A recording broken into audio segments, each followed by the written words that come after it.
अस्सलाम वालेकुम students. Hope so you all are doing well. दो कॉन्सेप्ट हम डिस्कस करेंगे। एक है वर्क इन प्रोसेस और दूसरा है फिनिश गुड्स।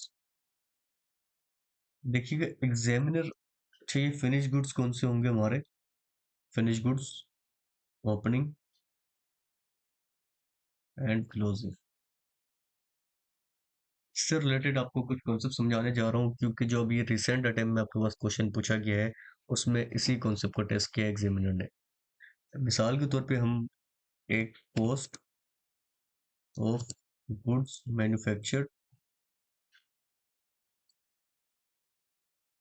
स्टेटमेंट बनाते हैं। इससे आपको अच्छे से समझ आ जाएगा।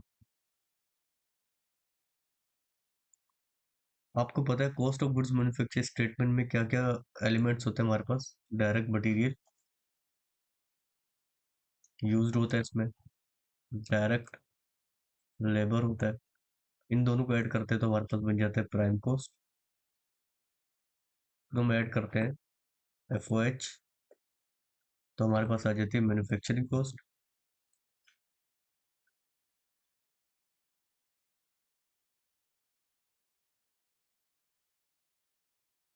और इसमें हम ऐड करते हैं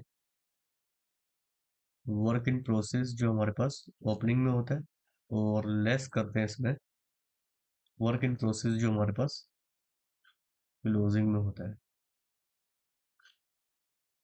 लेट्स से डायरेक्ट मटेरियल जो यूज्ड है वो है 15,000। डायरेक्ट लेबर जो असाइन की है वो आपने 10,000 की है। इन दोनों का आप एडअप कर लें तो प्राइम कॉस्ट आ गई आपके पास 25,000। इसमें ऐड करवा दें FOH 5,000 के, तो ये आ जाएगा आपके पास मैन्युफैक्चरिंग कॉस्ट।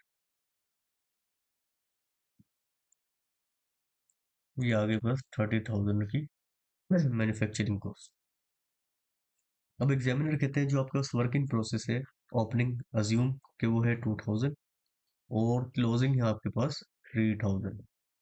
ओपनिंग को ऐड करवाएंगे, क्लोजिंग को लेस करवा देंगे, हमारे पास cost of goods manufacture statement आ जाएगी।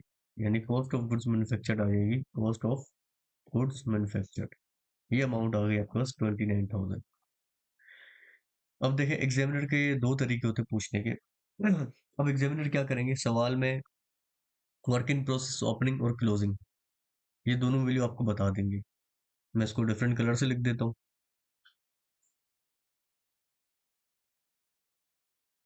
ठीक है, एग्जामिनर आपको एक तरीका ये होता है बताएंगे वर्क इन प्रोसेस ओपनिंग कितना है 2,000 और क्लोजिंग है 3,000। ये सिंपल आप माइनस करवा सकते हैं।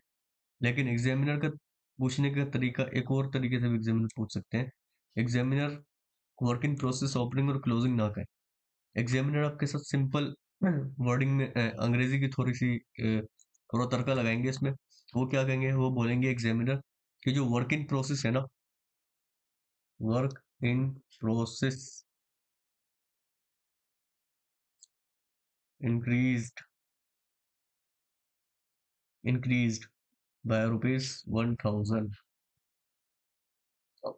एग्जामिनर चाहे तो वर्क इन प्रोसेस ओपनिंग दे दे 2,000, क्लोजिंग दे दे 3,000।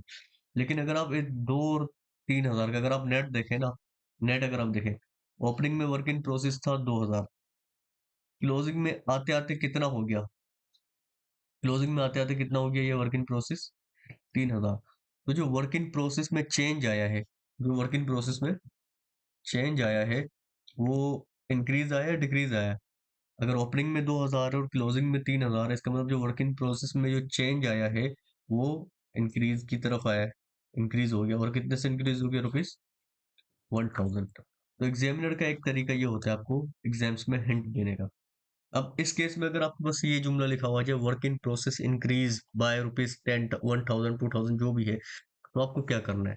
देखिए, अगर मैं इन दोनों का नेट इम्पैक्ट देखूँ ना, इन दोनों का नेट इम्पैक्ट यानी 2,000 प्लस एक 3,000 माइनस, तो इफेक्टिवली जब भी इंक्रीज हो रहा है, क्लोजिंग अगर आपका इंक्रीज हो रहा है, तो आपको नेट अमाउंट जो होगी ना, ये नेट अमाउंट ही आप लेस ही करवा रहे हैं। किस तरह से आप बोलेंगे, 3,000 और 2,000 का अगर आप डिफरेंस ले लेना, तो आप 1,000 नेट माइनस करवा रहे हैं। अब देखिए, यहाँ पे आंसर हमारा आ रहा है 29,000। मिसाल के तौर पे अब ये दोनों चीजें मैं यहाँ से हटा देता हूँ, ओपनिंग क्लोजिंग।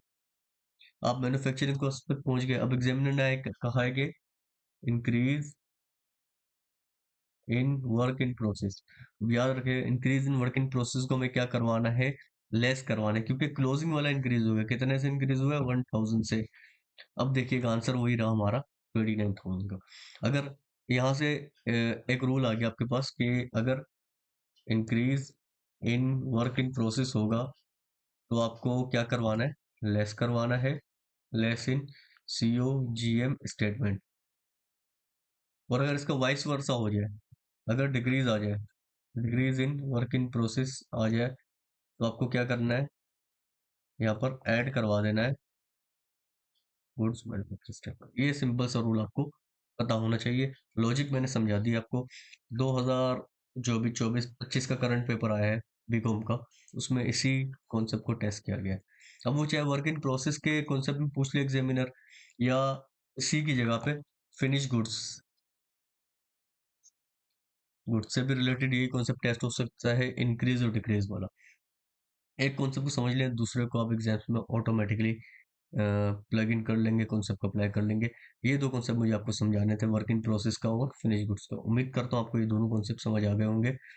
जो सलूक वर्क इन प्रोसेस के चेंजेस के साथ करना है, वही सलूक आपको फिनिश गुड्स के चेंजेस के साथ करना है। नेक्स्ट क्लास में हम बीकॉम पार्ट 2 का जो रिसेंट पेपर आया है, उसमें जो सवाल पूछा गया है उसको सोल्व करेंगे। जब तक अपना ख्याल रखिएगा। अल्लाह हाफिज़।